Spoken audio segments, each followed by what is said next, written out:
Hi everybody, welcome to the Finance This Property That podcast. My name is Dion Fernandez and I am a mortgage planner and finance professional. My goal is to empower financial legacies for generations, and I look to do this by using my over 13 years experience in finance and having special guest speakers like financial planners, accountants, buyer's agents, family lawyers who are experts in their field to provide knowledge and free education. And without further ado, let's get into our episode today. Hey Roddy, welcome to this episode of Finance This Property That. We finally got the panel together, and just when we thought we had all four, we don't. Luke is obviously missing today. Really, we wish him and Caitlin all the best of luck. They're about to have their first child, so it's a pretty good excuse as to we'll why. Let him have that one, won't we? Yeah. Look. We'll let it go. We'll let it go. But he has given us a few topics to talk about from his end as well. But welcome back, Adam and Simon. Thanks for your time today. Thanks, mate. Yeah, we'll pick up the slack for Luke. Hopefully it all goes well. So wishing him and Caitlin all the best. So Yeah. We've all been there. Yeah. Well, literally all of us. Yeah. Listen, technically, it's our first podcast baby, right? Yeah. Pretty much. I'm calling it. It's our Next podcast week, baby will be on the It's not podcast Luke for anymore. sure. He's actually got one. He's replaced. Yeah, well, and the plus side is the room's not at 16 degrees. So, you prepared for it. For it. Yeah. Oh, I knew he wasn't coming, so I didn't. He runs hot, that guy, doesn't he? So even in the office, it's always a bone of contention. So. Yes. And I think we had a good chat last night on the way home about his rent vesting journey as well. So yeah, cool. I think that's going ahead. But look, today, again, we haven't had a panel discussion in a while. Lots happened in the last couple of months. We just want to talk about a couple of key policy changes.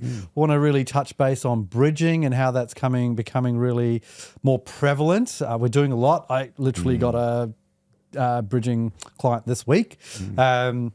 Didn't quite understand it, and then when we talked about it, went out well. But want to share some really exciting news. I think on one of our first podcasts we talked about awards and how Emerge was nominated for an award for best boutique.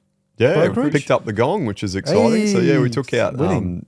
best boutique non-franchise brokerage. So really exciting for the team. Obviously, we do the podcast here, but we've got a really big back office team that support our clients and us through the journey. So yeah, big kudos to them. And I think the award is just a great recognition of that hard work. And that's the one we wanted, right? That's a really exciting one, and especially for the whole team. Yeah, because it is a team award. It's not just one person, because you had a minimum amount of people that needed to be in. Yeah, it was like a certain amount of brokers and things like that, and we were up for a couple of other ones like individually and stuff. But yeah, this is the one we wanted. That was the ripper. So it's been great. We've had some really good feedback, good exposure to a lot of our lender partners, and clients ringing off the back of it. So yeah, I guess it just gives it a little bit more credibility and shows that we're really passionate about what we do and we love what we do, and we're getting recognised for that. So yeah, congrats guys, it's awesome. It's good. It's all us. Yeah, it's probably all like Michelle, Sarah, and Taylor. Actually, it's got nothing to do with us. Definitely them, and the PH team that do all the heavy lifting at the start. But also, you got a nail it. Yeah, mate, you got a ripper. I was stitched up. I just got told to turn up at the Bank West Awards and won Broker of the Year for high quality submissions. Not about how many dollars you write. There is a bit of that to it. But I actually found out more about it from Alana, who said that it's the whole applications. You had 100% of your applications that were submitted settled. The feedback from the credit officers was great for your submissions, but also the customers actually gave feedback about the process, because they get like an survey out for an NPS survey. I didn't know that. So they said, and she actually said you were 100% across the lot, and I was like, and you wrote deals for us, but that because it made sense. So that was pretty cool. That's the first award I've won as a well done, broker, mate. and that's awesome. We're up for the community award at the MFAA. I got I'm a finalist on that. So nice, for the podcast and education. So Yep. whether we do win it or not, it's still don't really care. Get a free dinner. So Yeah. it's all good. That's it. But No, mate, it's a good. The accolades are great. You know, it's a good opportunity to promote. You know that we are passionate and we do really care about our clients. And you know, win, lose, draw, nominated, whatever it is, it's just a real testament to the team. So. Yeah, I think you also you got to put yourself out there, eh? Yeah, correct. Yeah. Yeah, well, it's good You do a having good like job. direct client feedback too. If that's like a part of their, nomination process, then that's good. It's not just you patting yourself on the back. Yeah, It's correct. your actual client. Yeah, and also it goes to the team because they would have looked at it as an overall, overarching. It's not just Adam, Simon, Dion, Luke. It's like, Michelle, Sarah, Taylor, everyone that's helped that exactly. journey. And yeah, that goes, I think, how many Google reviews are we up to now? 330? I think we've almost clicked 40? over 350 5-star, which is pretty exciting. Yeah, I think we wow. might be 1 or 2 off it. So anyone listening that wants to shameless Who's plug, forgotten? Yeah. May still have sitting to- in your inbox. Yeah, Appreciate yeah. it. We've sent you the link, so Yeah. all good. But no, that's awesome. We're really excited, and I think 2024, 25 has been a really big year for us, big growth. I feel, and I think it's picking back up again. Yeah, a few rate drops, and I think there's going to be a few more coming. But also a couple of great changes in policy that's actually allowing, especially first home buyers, that time in the market. So a couple of things we want to really run through: the HEX debt policy, so removal of HEX debt, and then the rent a room policy. So let's just dumb it down a little bit. So Yeah, I mean the There we HEX go. one's like pretty topical for a lot of like first home buyers, right? They've all got a HEX debt, and it's probably one of the biggest impactors on people's borrowing capacity, and it is an annoying one for a lot of people. But yeah, it's good to see some of the banks starting to recognise that they're not going to have a HEX debt forever, so they're looking at ways to kind of either exclude that in your borrowing or help with serviceability buffers. So I think the way one of the banks do it at CBA, actually, if you can pay off your HEX debt within 12 months, they'll exclude it. So they'll look at what your repayments are based on your income, and then they'll work out how long it takes to pay your remaining balance off. And then if it's within 12 months, they'll just scrap it from your borrowing, which is pretty good. And, that adds quite a fair bit, especially if you're in the higher income bracket.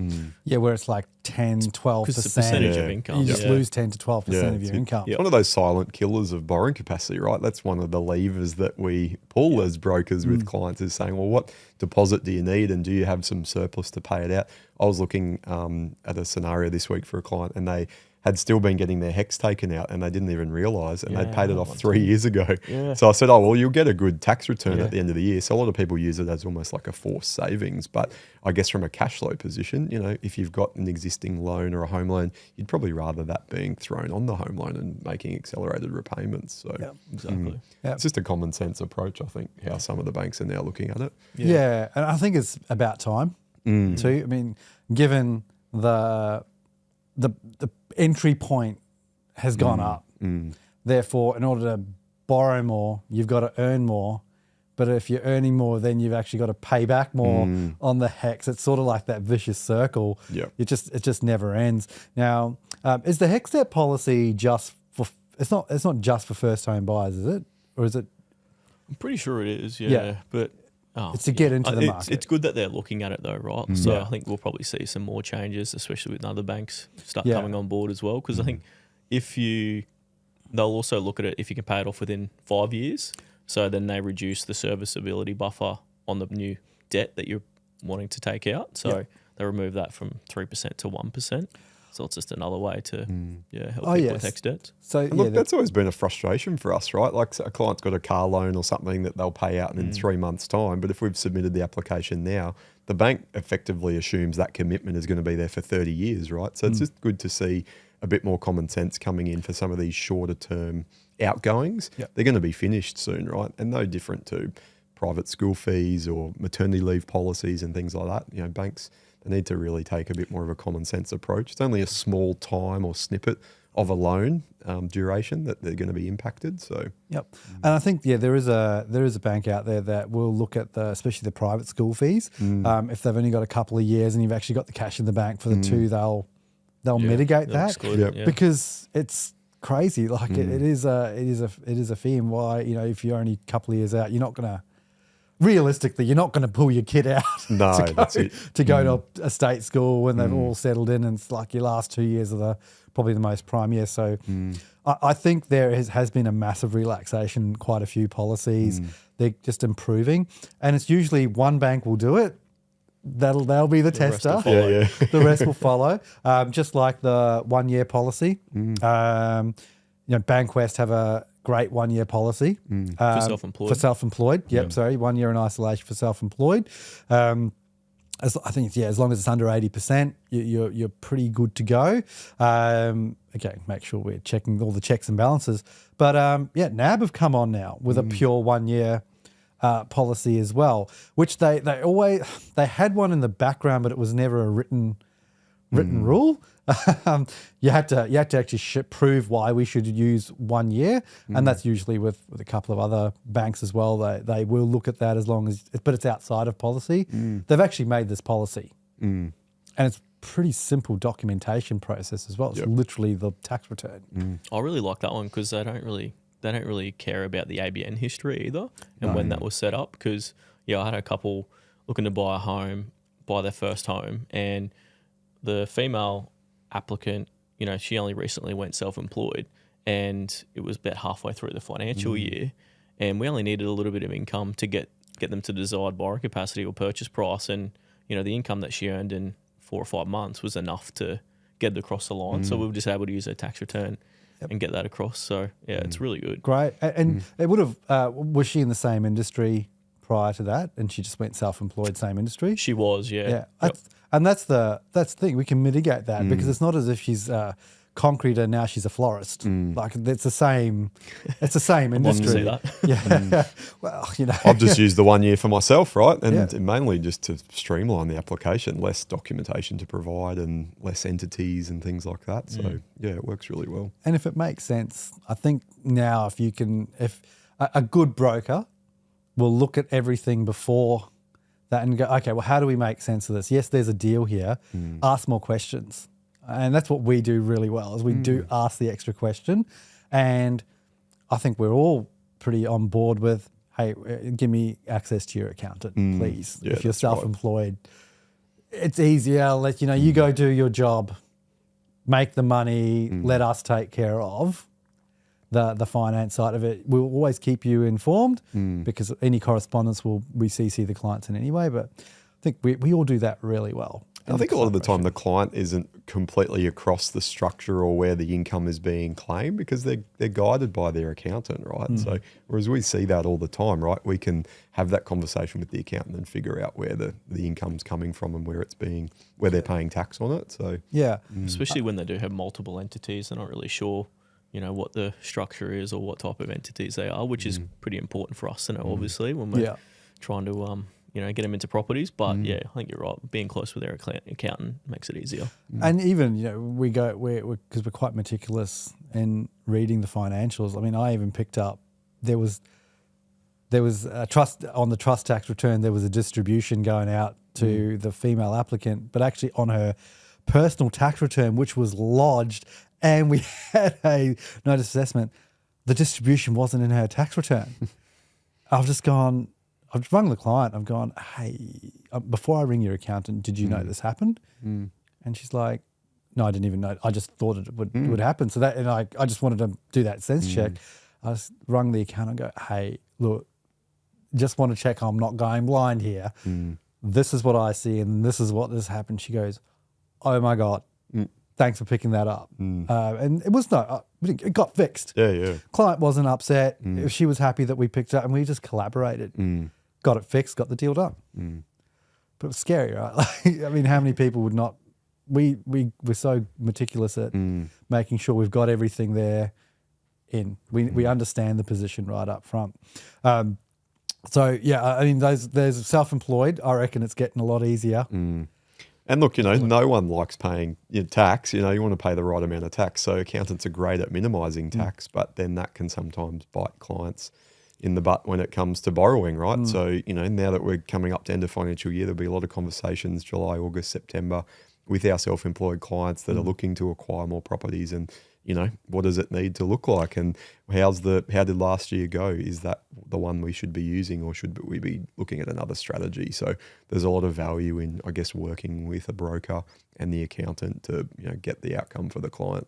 I mean, you and I both have just had, because we use the same accountant, just had our tax planning sessions as well, and it's important. That's the tool, like it gives the accountant guidance. Well, what are you looking to do? Are you wanting to buy a property? Because there's a set of financials for tax minimization and a set of financials for purchasing a property, for borrowing. So you can't, unfortunately, you can't have both. No. It's one or the other. Or do you want the property, or do you want the minimization? Because we had Meg on here. We can do that. We can minimize year one, minimize that, and then, or year one we maximize for borrowing. And then we minimize for tax there. And you've done your dash, wait another 2 years and we go again. We don't want to rush it.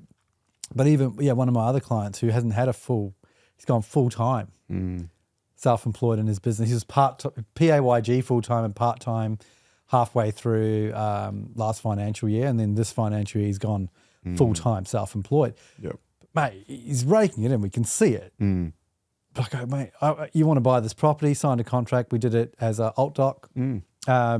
And we already worked out with his accountant what he needs to look at and declare. We'll go to a tax planning session together. It's going to be my first one with a client, actually really second one with a client, really getting involved in that process, going, okay, we need to look at this. This is what it needs to look like, because they're paying this much here, but we can get it down by a whole %, which helps with cash flow. And it's really good to understand where that comes from, and the accountant's on board. Yeah. Obviously, we don't give people accounting advice. We're not qualified for that. Plenty of people make bigger bucks to give that advice, but at least we can reverse engineer it and say, hey, this is how a bank would look at it. Yeah. And if you want your borrowing to be X, then this is effectively what the financials need to show. This is what income needs to be claimed, right? So it's quite funny because as accountant goes, I think you lowball the income there. I'm like, okay. Well, that's great, because that means you're telling me that there's actually more income there than's there, and this is all we needed. So play on. I think it's just a conversation, right? And we're all working together for the benefit of the client to help them succeed with their goals, right? So if that involves dealing with other professionals that are giving them advice, then so be it. We're happy to do that. Yeah, exactly. This comes down to planning, right? Because, once that tax return's done, you're locked in for another 12 months, or you've got to start looking at alt docs and other kind of, probably more expensive short-term solutions. Yep. I think, expense versus, do you want to pay the money now, get in the opportunity cost? You got to work that out for yourself as well. Do we really want to, wait? My client was going to wait 6 to 8 weeks for the financials to be done. I'm like, mate, you're going to miss out on the property. There's no way they're holding it for six. That's right. They're not giving you a 6 to 8 week finance clause. Let's just get in and then let's take our time. Then I can restructure all the debt. But that's self-employed stuff. That's really awesome. We've got so many options. I want to touch on this rent a room policy thing, because that's really new, and that's changing. That's changing the game a little bit, isn't it? How many questions do we get from clients? If I rent out 14 rooms, what's my borrowing capacity? Are you living in a hotel? That's happening anyway, right? But it is another good one. And again, it's a borrowing capacity assistance, I guess. And it's, again, people are trying to squeeze every dollar, right? So that with the HEX policy is, it's helping first home buyers and people get into the market, because they'll actually let you rent out a room now and use that in serviceability. So they call it boarding income. I think it caps out at about 150 a week, but still it adds. I was doing one the other day. It added about 40 to 50K in borrowing. So 150 a week, which is 650 a month. Yeah. So that might be the difference between buying a 2-bedder and a 3-bedder, or a 1-bedder to a 2-bedder, right? So, you might be able to buy a more premium asset in a better location if you're actually legitimately going to rent out that room. Is it just one? Like, let's say it's a 3-bedder. You're going to live in one room, and can you rent? So you can rent the other 2 out, or is it just capped at 150 for the whole thing? 150. Doesn't matter how many rooms you rent out. Doesn't matter if you're running a student accommodation empire. It's still going to be 150. Quasi hotel, quasi rooming house. Well, that's awesome, because they've always, in the time I've been lending, they've always frowned on it. You can't rent a room out. And it's, well, if you're renting the room out, you're claiming it on your tax. I think that's where the dispute will be. Well, are you claiming it on your tax? Well, if you're not claiming it on your tax, well, why are we declaring the income? Yeah, that's right. But, And look, the other, thing that people are doing, we saw our media superstar Luke get into the paper a few weeks ago talking about an article where a couple of clients of ours have joined together, right? A couple of mates have banded their borrowing capacities together to buy a property. So I don't know if he spoke about that one last time, but it's another great. We had Jem. Oh, of course. Yeah, that's right. Yeah. Yeah. But that's another great, opportunity to maximize the borrowing and, bunk in with a mate or combine with a mate to try and get that higher borrowing capacity. Yeah, and I think that's worked well. From memory, I think they've found a place and they're signing contracts. They're under contract, yeah. They're just in the middle of the last bits of negotiations, and I think he found where he wanted to buy to.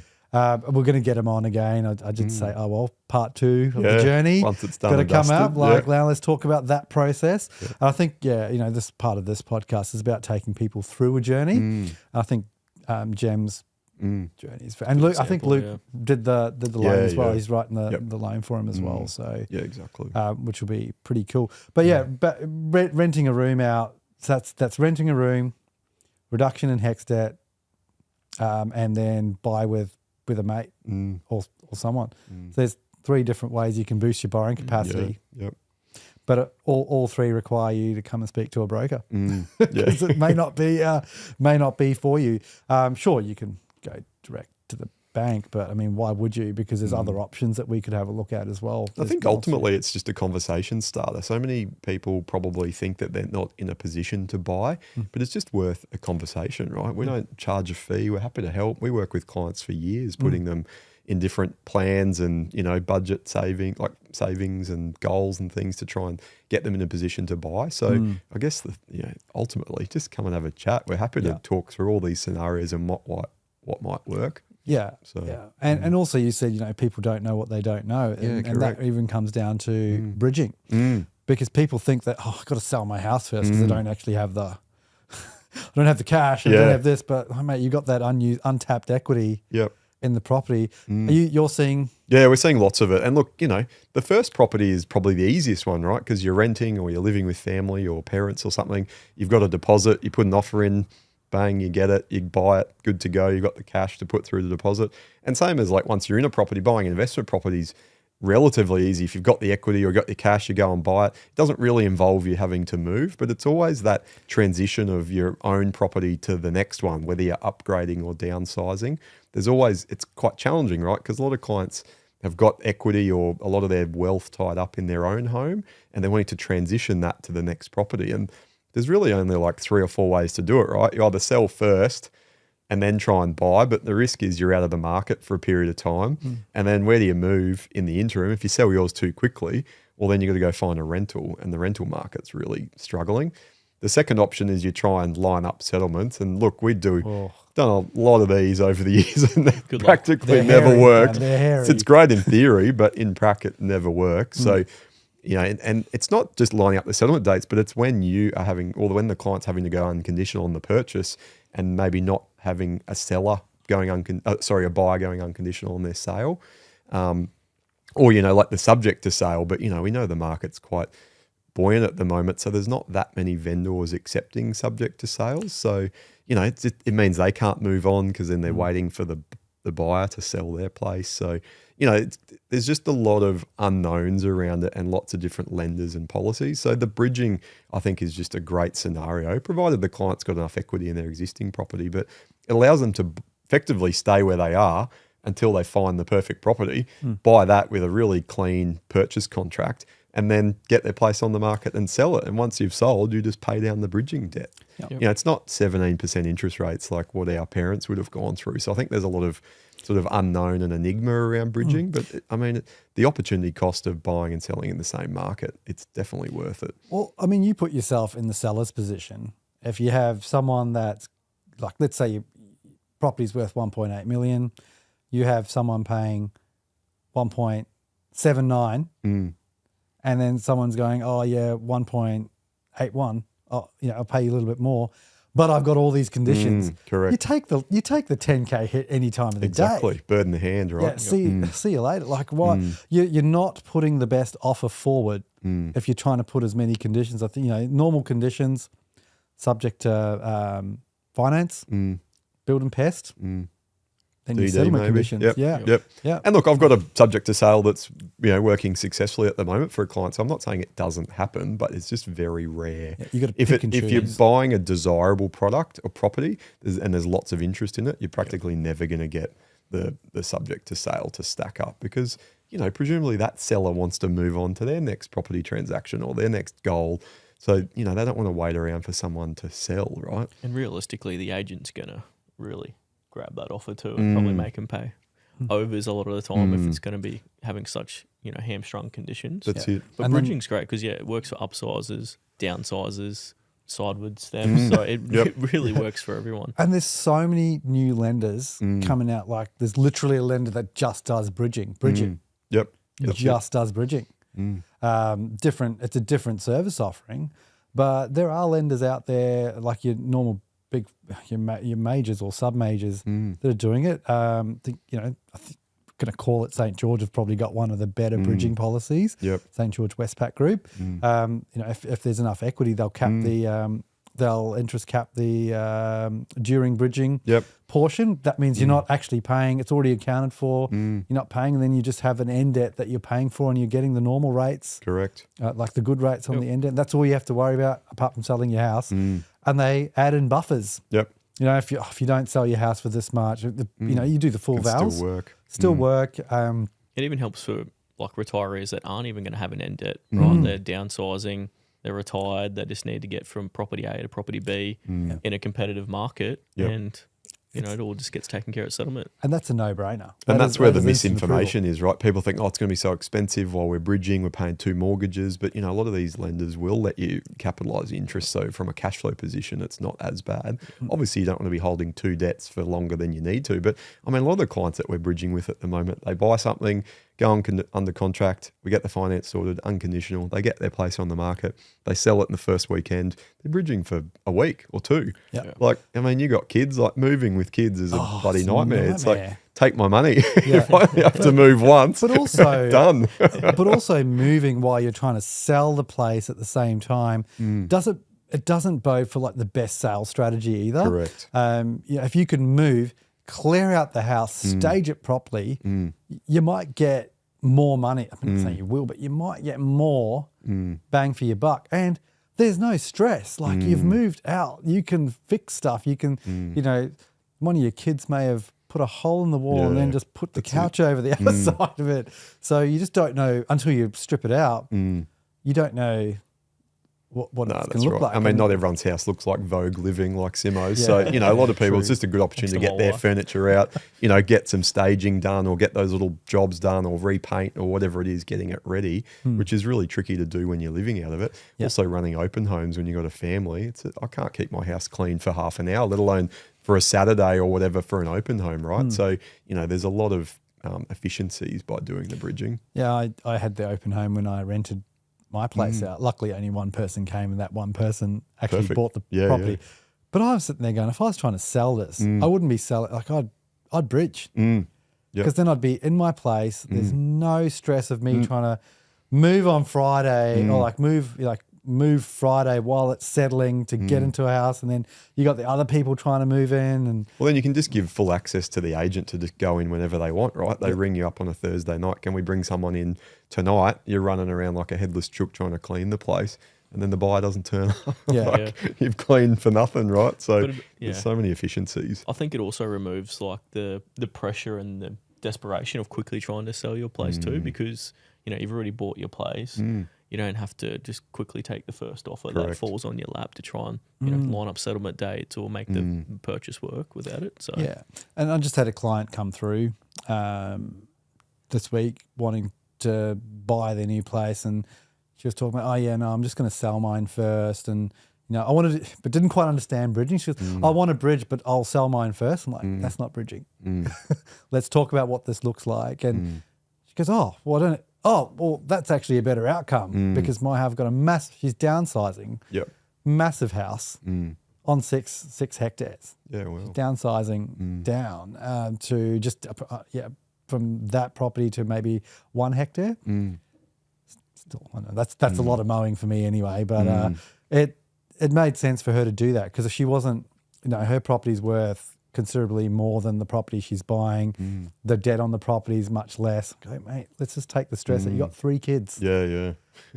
Probably the other thing we forgot to mention as well is you're buying and selling in the same market. Yeah. So obviously the market in Brisbane's gone pretty bonkers over the last few years and doesn't look like slowing down. So at least then you're buying something first and selling yours in the exact same market, because you hear stories about people selling their place first, wanting to buy another one, they can't find anything, so they've lost And look, 3 to 6 months. Clients are picky with their new property, and so they should be. It's going to be their home for the next 5 or 10 years, right? So you don't really want to have to sell and then be in a position where you've stuck and you're not getting that capital growth on a property, sort of thing. Yeah, and I think it's about the options. If you don't understand your options, you can't make a decision. No, that's it. And that's where And look, bridging doesn't allow you to maximise the purchase price in most cases, because the bank's got to keep some equity in your existing property. So I guess we run those numbers with clients and say, hey, if you sold and then bought, this is what you could get to. If you did a subject to sale, this is what you can get to.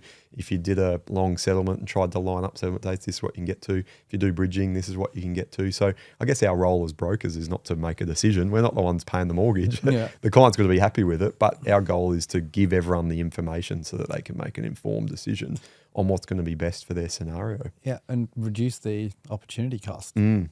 That's really what it's about. And yeah, like I said, there's the options. There's different ways to do it. And if you want to know more, obviously come and chat to. We could talk all day on bridging. I love it. I reckon we could too. I mean, I think So much of it at the moment. Yeah, I'm not exposed too much to it, but in the last 6 months, I've had about 2 or 3 inquiries about bridging.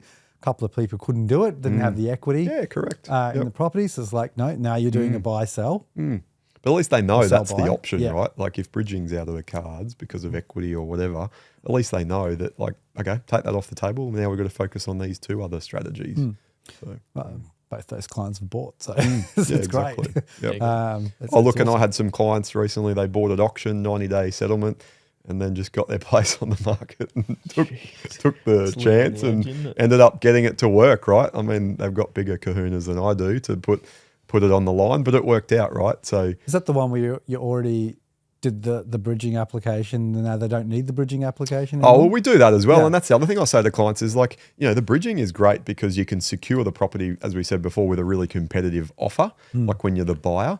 But then if you end up selling your place really quickly and the settlement dates can line up, we just roll it back to being a new loan. But at least you've been able to secure the property with a really strong contract with no subject to sale. So we regularly check in with clients to see how their sale's going, because if we can line up the settlement dates, they might not even need to do bridging, right? Yeah, I've had that happen once where we've signed the docs, it's gone unconditional, and we're about 14 days from settlement, and they maybe 30 day outs from settlement because we have a 45-day clause, and they sold their property. Correct. I said, mate, you We'll just settle roll on it this back. day, or it was too late to roll it back, but I just said, you settle on Monday, Yep.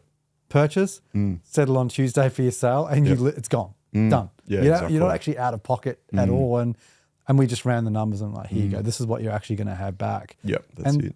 Yeah, the bank was happy to do that. But yeah, the rollback method is also good if it hasn't gone too far down the rabbit hole where we've signed docs and it's all gone unconditional, because some banks can't. Well, I did one recently. We did the pre-approval for the bridging. They ended up selling their property first, so we rolled it back to a normal one. And then they ended up buying with a really short settlement, so we rolled it back to bridging. So you've got that fluidity with it, to make sure it works. So, and they're only holding it, the 2 properties, for a week. So, but it allowed them to secure it because they could go in with shorter settlement period. They won it, got a cheaper price than the other offers or whatever, so they could secure it Then quicker. they also have a week to move. Correct. Yeah. Or you crap from one house if you've been there for years and years, and if you've got kids.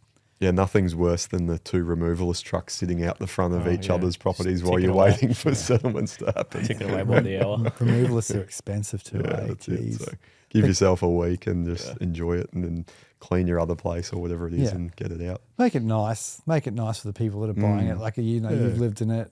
hopefully they appreciate the house too, which will be pretty cool. Man, we're coming up to the end of financial year now, so it's been pretty good. We've seen two rate drops. Yeah. Reckon there's going to be another one as well, just from the sentiments that have been going around on the TV at the moment. The growth's not growing.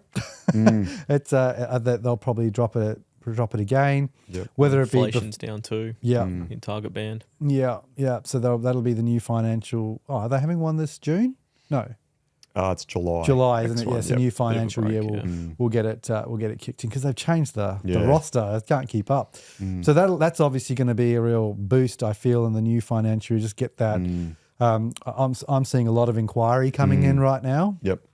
I think people getting ready, and we're setting them up. What are you guys seeing in your respective markets? Yeah, pretty much the same. A lot of clients also coming back and wanting to get their borrowing re-updated now that we've had, a 0.5 drop. It's like, a 5% change in borrowing. So it's all helping. And certainly if we get a few more, we're obviously seeing a lot of lenders jumping on the rate cuts as well. Like a lot of them are being quite quick to announce that they're passing it on.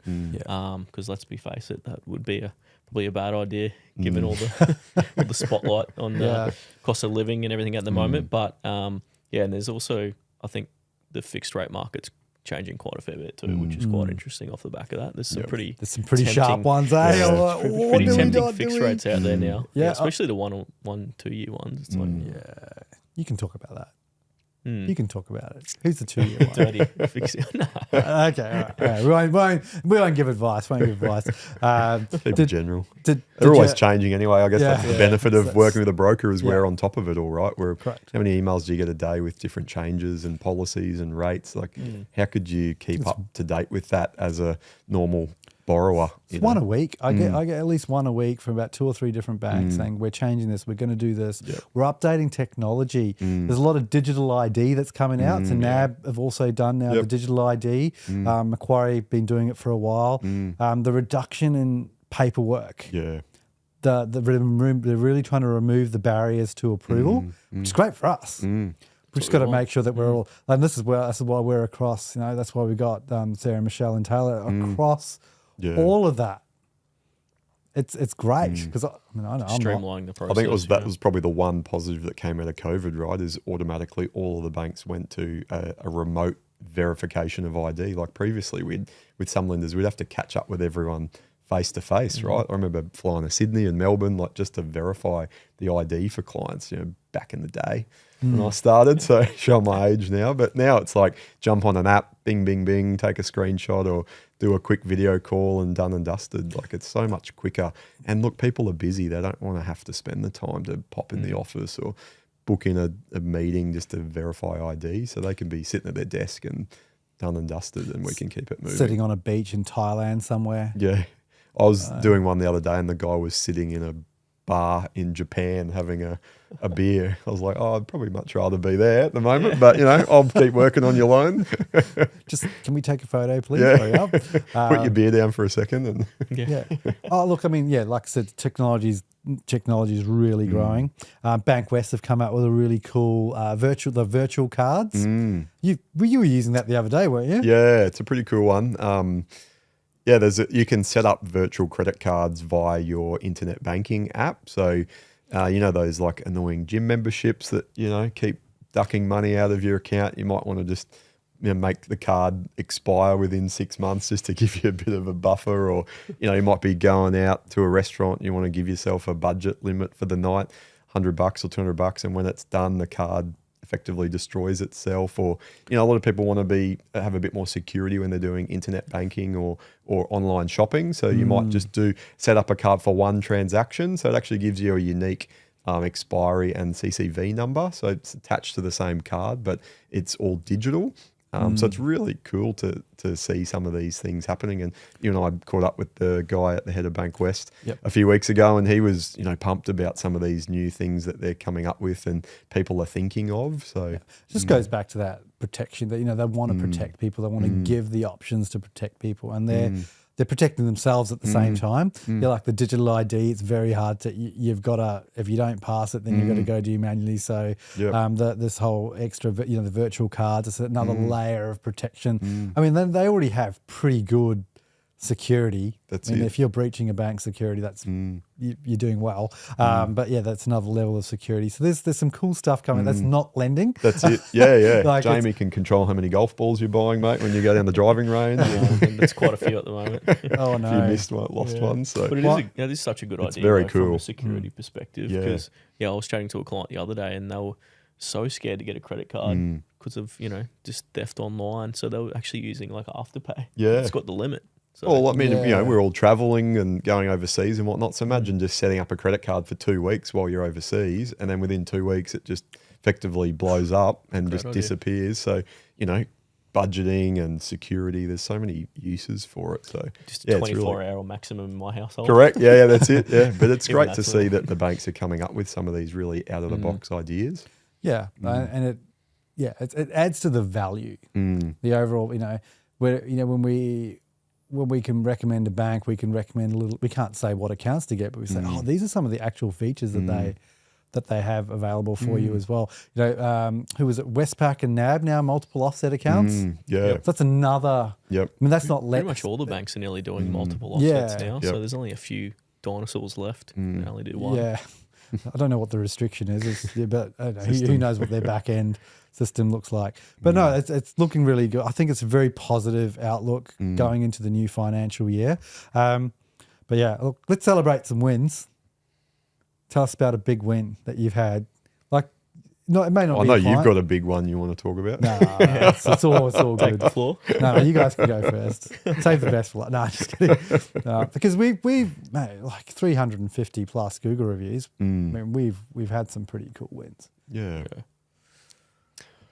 You go first. Wow, I've got so many to think of. Yeah. too many to count. No, I think I had a good recent win. Clients are buying a new property down in Sydney. They were self-employed, and it just showed, I guess, all the values that we can provide. And I had to lean on relationships with the bank. It was outside of policy, so we're like showing our experience of different ways of looking outside the box to get across the line. Because these guys, they had entity changes with their business. They had all sorts of properties and entities going on regardless. And I had to work pretty closely with my contact at BDM at NAB to get it across the line. And it was just a good win because it was not policy. Yeah. But we could see it made sense. And we were able to get it across the line, and they were able to make the move and buy the property they wanted. Otherwise it was going to be a big difference in borrowing from going to NAB versus someone else. So it was just good. And that's a pretty good story for you. Like that's really shows the growth in your skill level that's come up for the last 3 years that you've been growing like that. A big dog now, mate. Yeah, you've been on podcast after podcast. But Thanks for fitting us in, mate. but you wouldn't have thought, like, you put yourself 12 months ago, you'd be like, holy, what am I doing here? But now it's like, yep, I'll take that deal on. I know you're getting more confident in your own skin. That's really good to see. I love that. That's awesome. Now, You can add so much value to people that have pretty complex structures and businesses. And I know, like, having the team around you, like, you can just go, oh, hey, we had an SMSF conversation the other day. It's like, oh, how does this work? And it's like, yeah, it's pretty easy, but you still have to do this, this, and this. And then we realized that, oh, crap, they actually don't have the main thing about money in your SMSF. So it's like, They need maybe money. we have to park. Really? Maybe park that conversation. It's a value when you're talking to Simo about your loan. You're getting the experience of the whole team, right? Yeah. So we're all love it. So we're all talking scenarios and how we get this one sorted for a client and best options and things. So Well, between us all, we're seeing a lot of transactions a week, right? Yeah, So that's it. It all adds Yep. up. The key compounding effect. I had a good one that we just helped mum and dad and a son. They owned a property together, and they had gone to a bank direct a few years ago, and the dad was sort of newly self-employed, and they had to go with like a specialist lender, and they sort of rang me. We've done a few loans for other family members, and rang and said, oh, can you have a look at this one? And they're actually in a really strong position, but they were paying like over 8% on their mortgage. And so we were able to tidy it all up, split it out. So the son's got part of his loan, and we wrapped up a few like car loans and stuff, and then the parents had their own loan, and they're now separate, so they don't see each other's finances and stuff. And we got them, in the high fives. It wasn't a huge loan, but I think it was like 15 grand a year in saving, which makes a big difference. And they were just like, the previous lender just wasn't really budging and kept saying that they were stuck there. But just having a chat to a broker just opened up so many opportunities and options for them. So yeah, they were stoked. And like, that 15 grand can go back to paying the loan off quicker, or be a nice holiday, or do some improvements on the home. So I guess it wasn't a massive loan, and it was quite challenging and complex, but it just shows the value that we can add to all types of clients. Yeah, and it doesn't matter about the loan size. Yeah, correct. It was like, hey, look, those guys were like probably more thankful than some of the bigger loans that you do, right? It's the same amount of work. Yeah, like, correct. It doesn't matter. Like, we still treat you the same way. It's like, it doesn't. I don't care if you earn $1 million bucks or you earn 50,000. You get the same treatment. Correct. Yeah, it's something important that's happening in that client's life, and we're part of that, so we take that seriously, right? Yep, 100%. Yeah, obviously. What about yours, mate? I thought you never asked. I thought you never asked. Since you asked me. No, it was 6 months, a good 6 months in the making, and a lot of collaboration. Very complex, self-employed.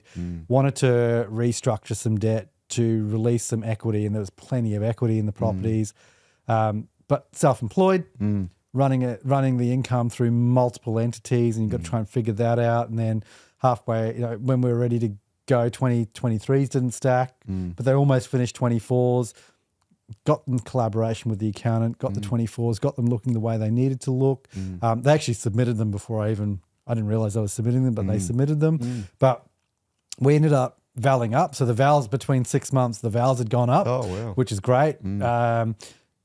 We just ended up restructuring some debt in their personal names and got enough money, more than what we could with the 23s. Yeah, well. Actually, we couldn't get anything with the 23s. Worked together, got the 24s, submitted Tuesday, approved Wednesday. Wow. Nice. But it had everything on it. The lender actually approved it without the valuation, which we kind of pointed out, going, hey, I know that there's equity here, but you kind of... Kind of need a val. Kind of need a val, guys. But that's my honesty too. Like, I didn't want anyone else to get into trouble. No, that's right. Like, we just want people to be safe and go, hey, yeah, we know that this property is worth this because we've actually tried to get it valued and it needed to be.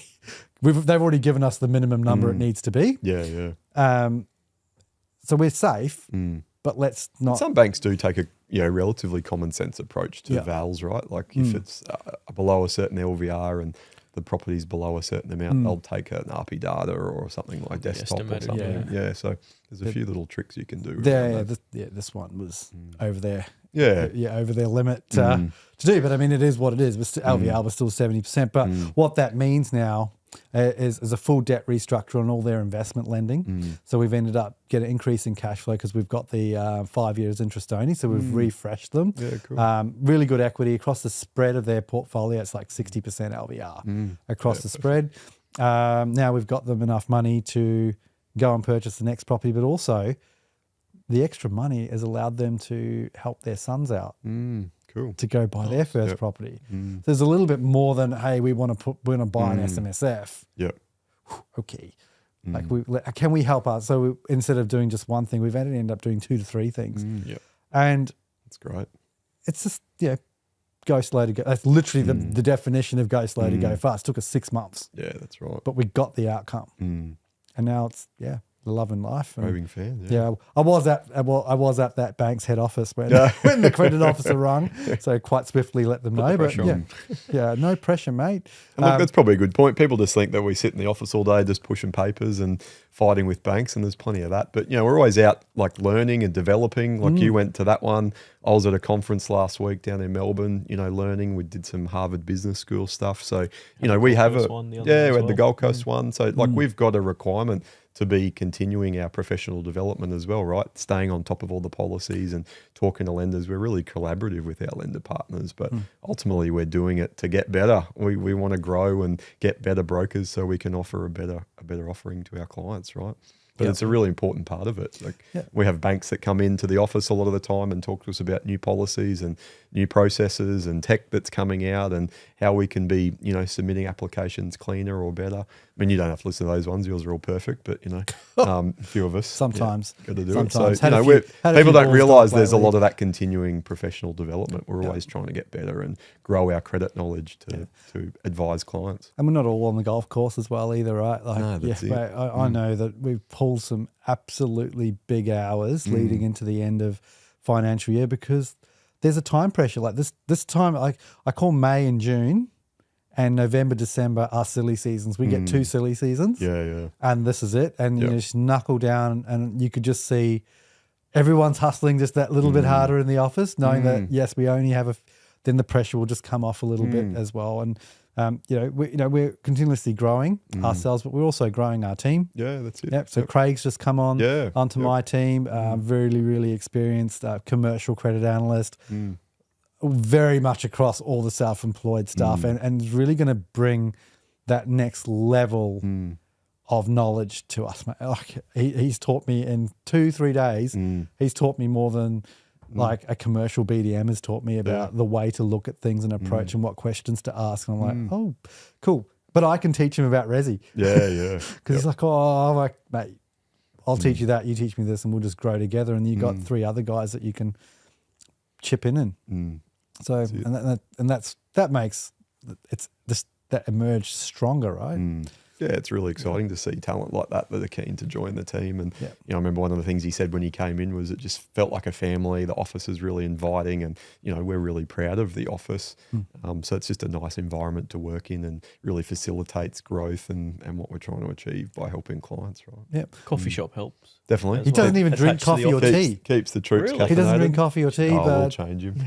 but he does love a good hot chocolate. I did actually ask him if he wanted to jump on the podcast and he just said no. Needs a few hot chockies first. A few hot chockies.